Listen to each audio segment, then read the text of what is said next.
Before German officers ever encountered the American .45 in Europe, the weapon's reputation had already been shaped thousands of miles away. It began not in France or Germany, but in the southern Philippines, where American troops faced a problem that shook confidence in their standard sidearm. Some Moro fighters reportedly kept advancing after being struck by .38 Long Colt rounds. Those reports did not prove that every .38 round failed, nor that every fighter reacted the same way. But military decisions are often shaped by what soldiers believe will happen in the next few seconds.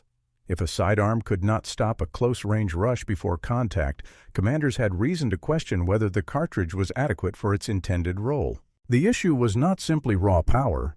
A handgun was a secondary weapon, carried when a rifle was unavailable, awkward to use, or too slow to bring into action. In such moments, the margin for error was small. The Philippine experience therefore turned a technical debate about caliber into a larger question of confidence, training, and survival. Some older .45 caliber revolvers were returned to service as a temporary answer, reinforcing the belief that a larger bullet might provide greater reassurance at close range. Yet this was still not a complete solution. The United States wanted a modern self-loading pistol, not a permanent return to an earlier generation of revolvers. This distinction matters. The American search for a .45 caliber service pistol was not based on a single dramatic encounter, and it did not prove that smaller cartridges were useless. It grew from repeated reports, institutional concern, and a growing conviction that a soldier's last resort weapon had to inspire trust before the first shot was fired. That crisis of confidence set the next step in motion. The Army now needed more than field testimony. It needed a formal standard, a cartridge, and a pistol that could be tested against rival designs. The result would be the .45 ACP and John Browning's M1911, a weapon German troops would later encounter in Europe, but whose reputation began before soldiers carried it onto German soil. The American Army had identified the problem, but it still lacked a measurable solution. Battlefield reports could influence opinion, yet they could not by themselves determine what cartridge the next service pistol should use. In 1904, Colonel John T. Thompson and Major Louis A. Lagarde were assigned to compare several handgun cartridges. Their tests examined how different rounds affected suspended human remains and live animals. By modern scientific standards, the methods were limited and controversial. They could not reproduce the complex physical and psychological reactions of a person in combat. Even so, the conclusions carried considerable institutional weight. The investigators recommended that the future American service pistol should use a projectile no smaller than .45 caliber. That recommendation did not mean the Army had discovered a guaranteed formula for stopping an opponent. No handgun cartridge could provide that certainty. What the test did provide was a formal direction for the procurement process. The Army was no longer simply searching for a reliable self-loading pistol. It was searching for a pistol capable of handling a large military cartridge while remaining accurate, durable, safe to carry, and practical to maintain. The challenge was significant. A heavier projectile produced greater recoil and placed greater stress on the pistol's moving parts. A design that worked during a short demonstration could still fail after repeated firing, exposure to dirt, or routine field handling. John Moses Browning approached the problem as a complete mechanical system. Working with Colt, he developed a rimless .45 caliber cartridge and a recoil-operated pistol designed specifically around it. The cartridge became known as the .45 Automatic Colt Pistol, or .45 ACP. The pistol used a short recoil operating system. When fired, the barrel and slide moved backward together for a short distance before the barrel unlocked and the slide continued rearward. The movement extracted the empty case, compressed the recoil spring, and prepared the pistol to load the next round. This arrangement allowed the weapon to manage the pressure of the large cartridge without requiring an excessively heavy slide. Browning's design was not accepted immediately. The Army evaluated several competing pistols during a series of trials that lasted for years. Manufacturers modified their weapons in response to military criticism, and some designs were removed from consideration as testing continued. The final competition centered largely on pistols submitted by Colt and Savage. The Army examined reliability, accuracy, handling, safety, and the ability to endure extended firing. Browning repeatedly revised the Colt pistol, correcting weaknesses rather than treating the original design as untouchable. This process was important because the eventual M1911 was not the result of a single moment of invention. It was the product of continuous testing, mechanical adjustment, and direct military feedback. In March 1911, the United States Army officially adopted the Colt design as the model of 1911. Its standard detachable magazine held 7 rounds of .45 ACP. The pistol operated in single-action mode, meaning the hammer had to be cocked before the trigger could release it. It also included both a manual thumb safety and a grip safety. These features reflected the Army's concern that a powerful self-loading pistol had to be controlled safely during carry and movement. The M1911 was not especially light, and its ammunition was heavier than 9mm ammunition. Its recoil also demanded proper training. The Army accepted those disadvantages because the weapon combined a large projectile with a mechanism that had demonstrated strong reliability during official testing. This decision established a distinct American philosophy of sidearm design. The United States accepted a 7-round magazine, additional ammunition weight, and stronger recoil in exchange for confidence in a 45-inch projectile and a robust operating system. That choice did not prove that smaller cartridges were ineffective, and it did not settle every debate about handgun performance. It showed what American military planners valued at that moment: reliability, mechanical durability, and confidence during a close-range emergency. The Army now possessed the pistol it had been seeking, but the larger question remained unanswered. Would the M1911's reputation survive actual warfare, or would its advantages exist mainly on the testing ground? I want to ask you one question.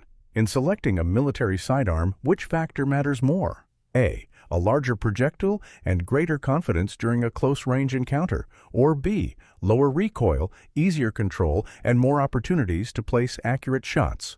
Comment below. Choose A or B right now and tell me what you think. The M1911 did not become a lasting American service pistol because of laboratory conclusions alone. Its real test came after the United States entered the First World War in 1917. On the Western Front, soldiers operated in trenches filled with mud, dust, loose equipment, and constant mechanical strain.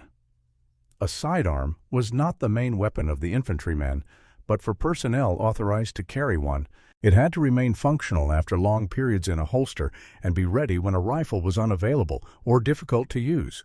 The war would determine whether the pistol was merely promising or genuinely dependable.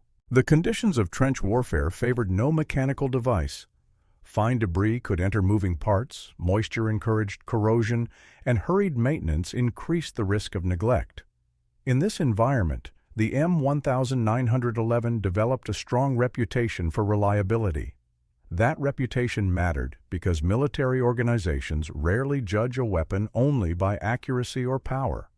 They also judge whether ordinary personnel can carry it, clean it, repair it, and trust it under poor conditions. The pistol's value was not that it transformed battlefield tactics. Its value was that it generally performed the limited role assigned to it without demanding a complete change in how soldiers understood a sidearm. Experience in the First World War also revealed points that could be improved. Instead of replacing the entire system, the Army introduced a modified version standardized as the M1911A1 in 1926. The changes were mainly ergonomic.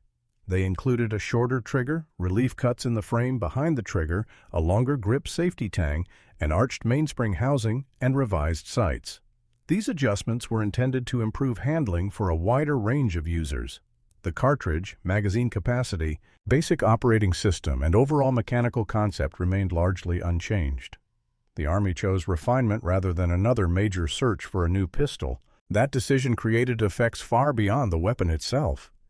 Training programs were already built around its controls.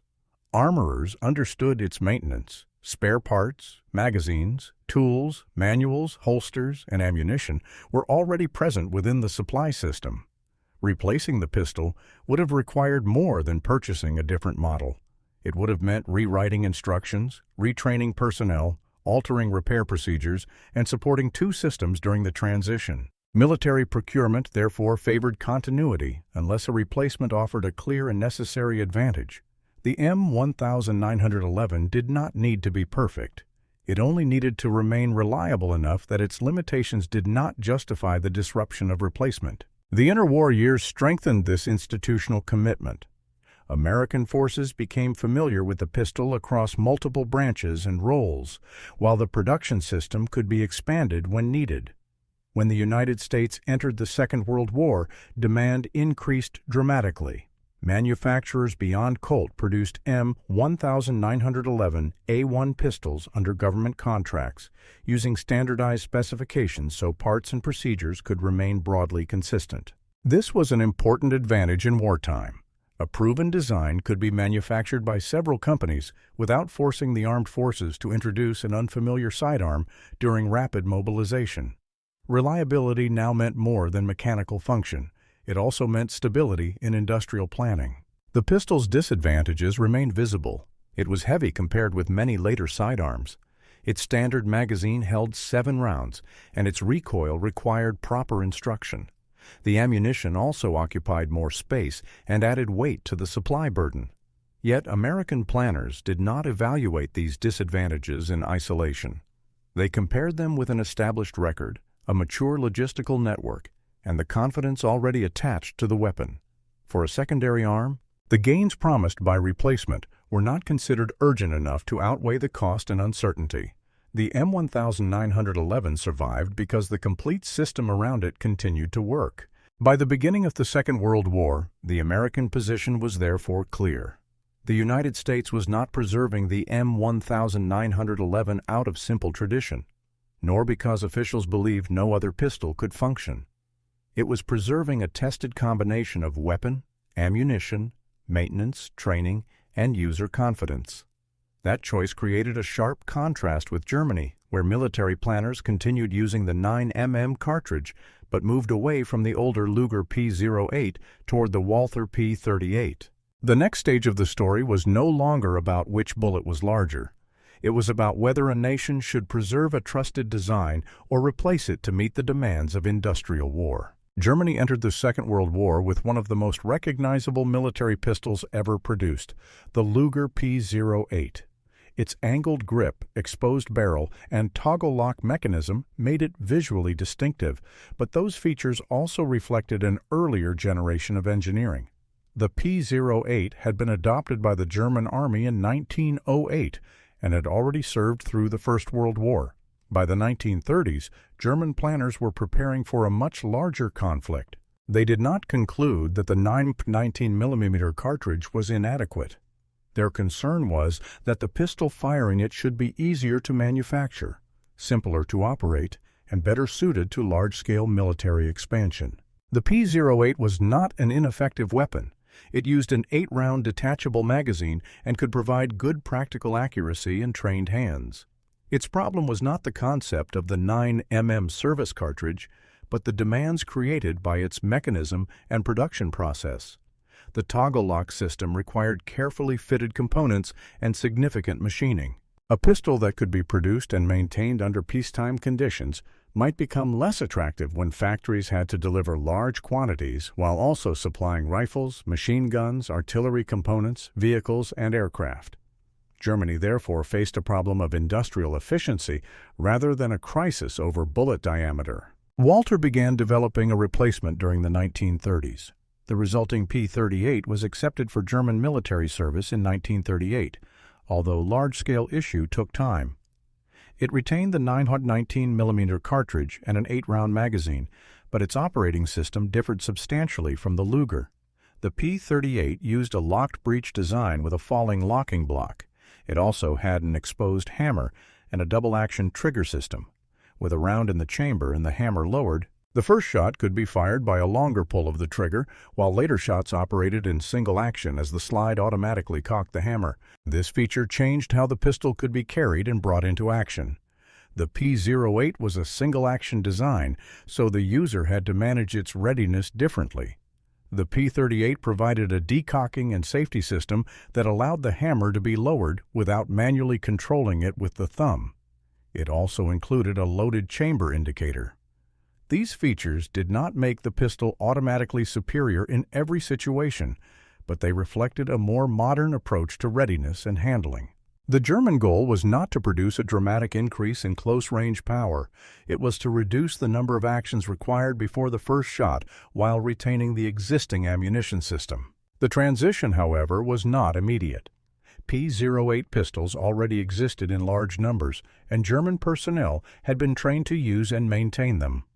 Holsters, magazines, spare parts, manuals, and repair procedures were already established. Production of the Luger continued during the early war years, while P-38 output increased. Both weapons therefore appeared in German service at the same time. This overlap was not evidence of confusion. It was a normal consequence of replacing military equipment during mobilization. No army could remove every older pistol simply because a newer model had been officially selected. This creates an important correction to the popular story surrounding the American. 45 ACP. The P-38 was not developed as a German answer to the M1911, and Germany did not increase pistol caliber in response to American weapons. The decision to retain 9mm showed that German planners valued control, ammunition standardization, magazine capacity, and an established supply network. The change from P-08 to P-38 addressed manufacturing, safety, and operation. Comparing the two countries, therefore, reveals different priorities, not a simple contest in which one side chose power and the other accepted weakness. By 1944, the contrast was complete. American forces carried a long-established .45 caliber pistol, while German forces used both the older P-08 and the newer P-38 in 9mm. Their next test would not occur on a factory floor or firing range, but in the disorder of Western Europe, where darkness, confined spaces, and sudden contact could make a secondary weapon immediately relevant. Before moving there, I want to ask you one question. In industrial war, which approach makes more sense? A. Keep a proven design despite its age and limitations. B. Retain the cartridge, but replace the pistol with a system designed for easier production and readiness. Comment below and choose A or B. By the summer of 1944, the American .45 was no longer a weapon known only through military tests and earlier wars. It was entering Western Europe, where American and German troops could meet at distances measured in yards rather than hundreds of feet. This was the setting in which the M1911's reputation became most powerful. Yet the central question remains difficult. Did German officers truly develop a special dislike for the American cartridge, or did later stories combine several very different battlefield experiences into one dramatic claim? The first test came before dawn on June 6, 1944. American paratroopers from the 82nd and 101st Airborne Divisions descended behind the Normandy beaches. Navigation errors, cloud cover, anti-aircraft fire, and the confusion of the night scattered many aircraft and disrupted planned drop patterns. Soldiers landed away from their assigned units and sometimes formed temporary groups with men they had never trained beside. Roads, farm buildings, hedgerows, and small villages created conditions in which contact could begin suddenly and at very short range. In that confusion, a handgun could become useful when a rifle or carbine was tangled with equipment temporarily out of reach or difficult to move inside a confined space. That does not mean the M1911 decided the airborne operation, and the historical record does not support claims that it saved every isolated paratrooper. The larger factors were training, initiative, leadership, and the ability of scattered soldiers to reorganize. Normandy demonstrated something more limited but important. When formations broke apart, the value of a sidearm increased because the individual soldier could not always rely on the weapons or positions originally planned for him. 4 months later, the fighting at Aachen placed American and German forces in a different form of close combat. In October 1944, American units entered a defended German city containing stone buildings, cellars, factories, narrow streets, and prepared positions. Movement through the city required soldiers to clear structures while remaining alert to routes through courtyards, damaged walls, and underground passages. A compact handgun could be useful in a stairwell or small room, but the battle was not a contest between the M1911 and German pistols. Official studies emphasize the combined use of infantry, tanks, artillery, engineers, demolition charges, and other supporting weapons. Aachen is still central to the legend because it provides the exact environment in which the American .45 appears most intimidating. At only a few yards, a German soldier facing an armed opponent had little time to compare cartridge performance or mechanical design. Any functioning military pistol was dangerous at that distance. The .45 ACP's larger diameter may have strengthened its reputation, but the evidence does not show that German officers collectively considered their 9mm pistols inadequate. Nor does the record show that American success in the city resulted from a special advantage held by the M1911. The third test came during the German offensive in the Ardennes, beginning on December 16, 1944. Forested terrain, restricted roads, scattered villages, poor visibility, and severe winter conditions placed heavy pressure on both men and equipment. Early bad weather also limited Allied air operations. Fighting often centered on crossroads and settlements because control of the road network determined whether units could move fuel, ammunition, reinforcements, and vehicles. In those conditions, keeping any weapon dry, clean, and ready required constant attention. No responsible historical account can claim that the M1911 was immune to cold, dirt, damaged magazines, or poor maintenance. Normandy showed the sidearm's value when plans collapsed. Aachen showed its relevance when distance disappeared. The Ardennes tested the entire weapon system under winter pressure. Together, these campaigns explain how the American .45 gained a serious battlefield reputation. They do not, however, prove the title. To answer that final question, reputation must now be separated from documented German opinion. A German officer facing an M1911 across a room inside a cellar or at the entrance to a damaged building would have had every reason to take it seriously. At only a few yards, there was little time to think about caliber, design, or national doctrine. The immediate danger was the man holding the weapon. But taking a weapon seriously is not the same as proving that an entire officer corps feared or hated it. What the evidence does show is that the American .45 built a powerful reputation. The M1911 had been in service for decades, and American personnel trusted it as a secondary weapon. Its bullet was wider than the 9mm projectile used in the P-08 and P-38, and that visible difference was easy to understand. It gave soldiers a simple idea. A larger bullet must produce a more decisive result. That belief was emotionally powerful, especially in close combat. Even though no handgun cartridge could guarantee an immediate result with every hit.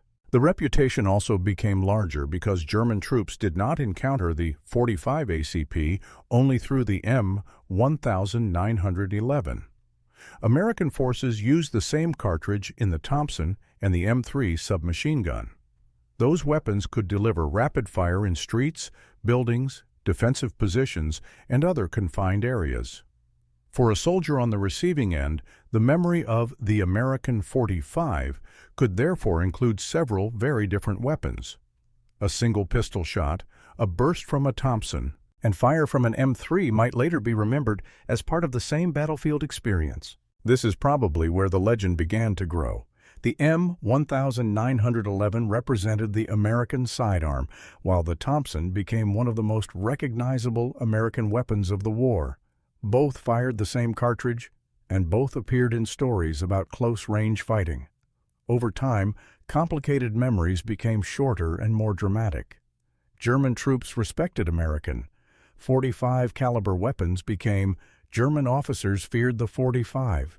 Then fear became hatred, because hatred makes a stronger headline and a more memorable story. But the German army did not respond by abandoning the 9mm cartridge. It continued using the P-08 and P-38 throughout the war. There is no clear evidence that German weapons policy changed because of the M1911, or that German commanders considered their service pistols generally useless against American troops. The P-38 had been developed to solve German problems of production, handling, and military readiness. It was not created as an answer to the American .45. That fact is important because it shows that both sides continued to trust their own systems. The real comparison was never as simple as a large bullet against a smaller one. The M1911 offered a trusted design and a cartridge that inspired confidence. The P08 offered an established 9mm system, while the P38 introduced a more modern method of carry and operation. Each pistol had advantages and limitations. None could replace good training, accurate fire, proper maintenance, or the primary weapons used by infantry units. A handgun became critical only when the normal advantages of distance, formation, and supporting fire had already disappeared. So the final verdict is this. Some German personnel may genuinely have disliked facing American .45 caliber weapons in close combat. That is believable and consistent with the conditions in which those weapons were used. But the claim that German officers as a group hated the .45 ACP has not been clearly proven. The reputation was real. The danger was real. The collective hatred described by the title was most likely an exaggeration created from battlefield experience, veteran memory, and later storytelling. Thank you for watching to the end. Subscribe to the channel and share this video with anyone who enjoys military history based on evidence rather than repeated legend. And now I want to hear your final answer. A. The reputation of American .45 caliber weapons probably created real concern among some German troops. B. The claim that German officers Not the one you've hated heard the 100 .45 times. ACP is mainly a post-war exaggeration. Comment below. Choose A or B and tell me why.